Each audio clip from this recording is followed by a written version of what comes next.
Welcome to Section 6 of the Project Access Online Introduction to Autism.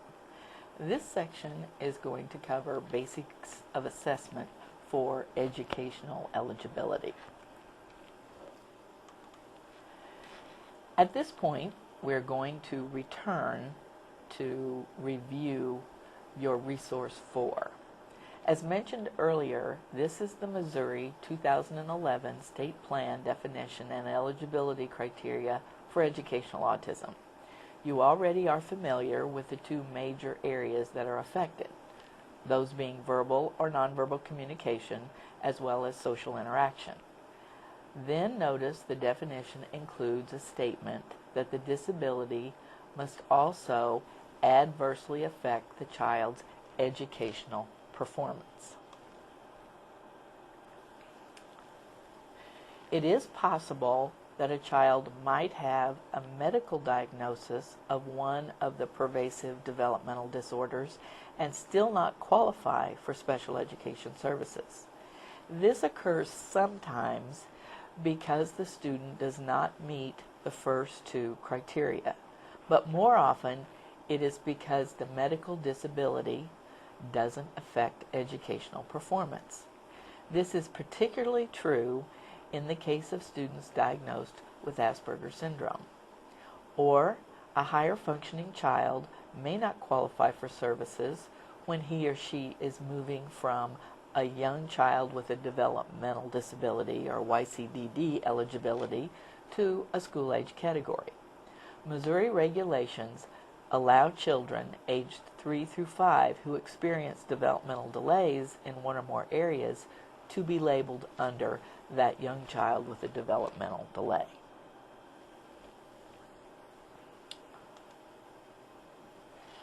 So, what is educational performance?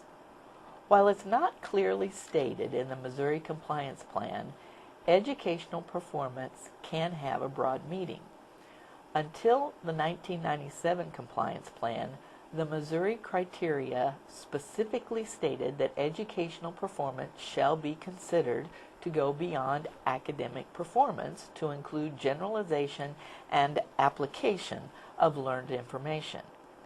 This is not explicitly stated in the 1997, 2004, or 2011 plan, but school districts would be wise to consider there is more to education than academic performance. There is a recent case law indicating that social skill deficits for a student with Asperger's can be considered as educational performance, even if academic performance is age and grade appropriate. Observe for and ask these questions. Is the student applying the material he has learned to novel situations? Can the student work cooperatively in a group setting? Does the student participate in extracurricular activities? Is the student participating appropriately with his peers in unstructured settings such as recess and time between classes? Is the student learning skills needed to transition to a post-secondary setting? You might think of other examples of educational impact besides grades and test scores. An eligibility category or label is the key that opens the door to special education services. It is important to remember the label does not drive services provided for the child.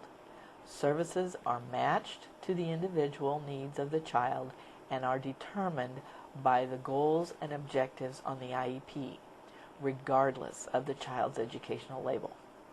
We may need to explain to parents, medical personnel, and even regular education teachers that the child's medical label is perfectly acceptable for medical situations, and it will be cited in the evaluation report. However, federal and state education regulations mandate that one of the 13 educational labels be used to admit a child into special education. Some uncomfortable situations can be averted if your team makes a copy of this list and provides it to each person at the evaluation or IEP meeting. The educational assessment team should consider information gleaned from the medical reports along with the team's own findings compared to the educational criteria and determine eligibility. Another thing to remember is that using the educational autism category, schools can provide special education services to students who have no medical diagnosis at all. In the state of Missouri, it is not necessary for the assessment team to have a medical diagnosis of autism already given to the student.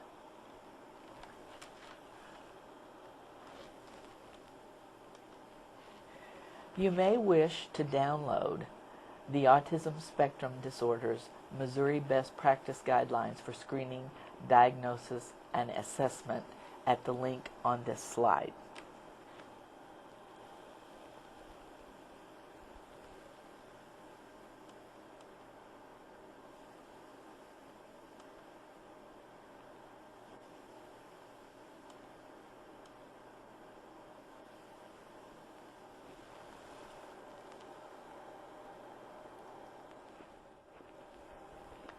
Here are the 13 special education labels we may consider. The speech language impairment category is broken down into more specific criteria.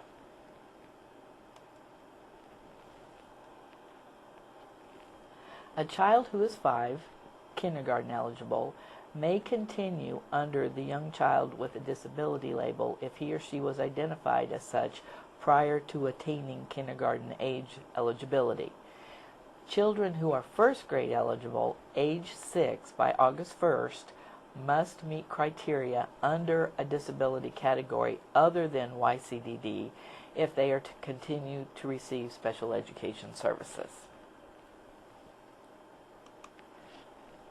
Much of the information useful in determining educational eligibility criteria for autism is informal and may include a review of records and reports, including medical reports, taking an in-depth social history with parents or other caregivers, interviews with teachers and/or professionals, rating scales by those you interview, observations, interactions, completing multiple observations in different settings, including structured and unstructured activity, and gathering information from standardized testing, including an examiner's informal observations. You're familiar with this 4-quadrant area where you record the required criteria areas, which are communication, cognition, and relatedness. Those are your 2 mandated criterias, with developmental rates and sequences and sensory information as being the optional criteria. We reviewed this in section 1. Just a reminder not to forget your team can use it. It's a good information gathering instrument for eligibility criteria.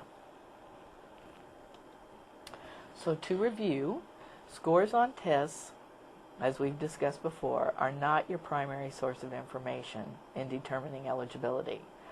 Normed testing is not required. Cognitive testing is not required. And autism-specific testing is not required. Careful consideration of behavioral determinants is required, no matter what the source. When interviewing as part of the evaluation process, it is important to obtain as many perspectives as possible. Children may look and act differently in different settings. Caregivers and others may have differing expectations and concerns. What may not look like a problem in one setting may present significant concerns in another. The Autism Diagnostic Interview, revised, is used by some educators to gather information. It may be an instrument your team will want to consider. Project Access has also developed a parent questionnaire, which you will find located in your appendix section that might be helpful. Informational interviews are just that, simply talking with parents, teachers, and other persons involved with the person that you're assessing. It is important to review the child's history. Over time, concerns once present may no longer exist, but that doesn't mean they don't count. New concerns may have appeared. All are important in determining the presence of autism. For example, significant sensory concerns may not be present at the time of your evaluation because intervention has been successful, but that doesn't mean you don't consider it. History is true throughout the life of the child. So if there ever was an issue in the sensory area, it still counts when you're determining eligibility criteria.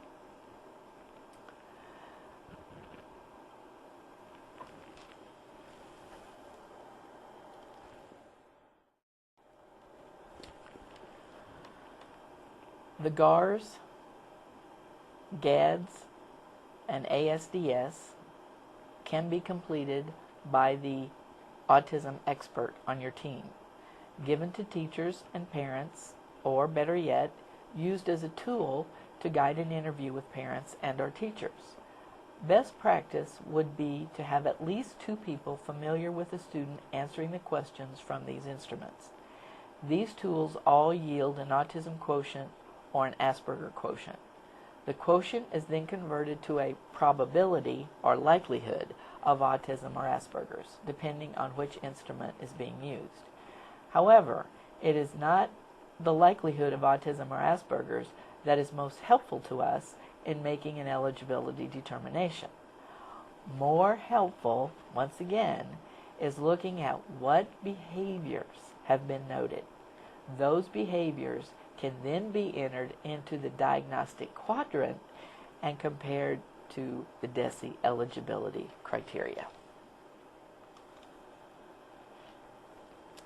School teams sometimes struggle with the diagnosis of higher functioning individuals or in determining the eligibility criteria of higher functioning individuals. Remember, educational impact is more than just grades and academic performance. The team will want to gather and document information about the following. Look at academics. The child may be academically able or may have mixed success. Often these individuals are successful in areas of interest, but may have decreased skills or even failure in subjects that aren't interesting to them.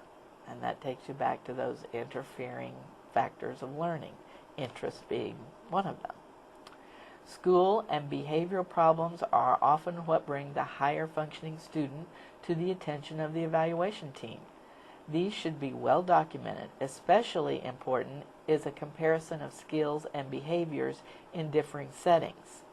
Use of a functional behavior assessment, or FBA, is especially helpful in documentation and may provide a foundation for later intervention strategies.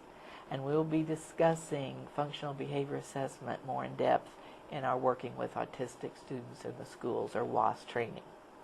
While many higher functioning individuals will have good expressive language, their ability to use language for a variety of purposes and within a variety of settings is impaired. This is best documented by observation. There are instruments available to explore this area, and they are helpful, but they are of necessity contrived, and sometimes it is best to use good observational techniques. Rating scales may assist in structuring information. These include, but are not limited to, the Asperger Syndrome Diagnostic Scale, the Gilliam-Asperger Syndrome Diagnostic Scale, and the Autism Diagnostic Observation Scale is a frequently used tool, and your team may wish to explore its use. A thorough review of history is important. Sources include school and medical records, treatment summaries, and teacher records. The team will want to document concerns over time. Later, Knowing about intervention successes and failures will support IEP development. Be sure to look at previous medical diagnosis, behavior characteristics reported, communication history, emotional history, social history, and intervention history. Parents are integral and important members of the evaluation team. They are often our best source of information. However, the consensus of the team as a whole is what determines the educational diagnostic category. Best practice is to include someone on the team with a competence in autism. Competence is built through training and experience, but at this time there is no specific degree or certification required in Missouri. National organizations such as the Council for Exceptional Children, or CEC, or the American Speech, Language, and Hearing Association, ASHA, will have competency guidelines for their members. Universities may offer credentialing or advanced degrees in the area of autism and or developmental disabilities. Project Access considers completion of the Introduction to Autism, followed by either working with students with autism in the schools, WAS, or early intervention for young children with autism, which we call ICA, to be a basis for competence. Remember, Project Access is an available resource to support your team.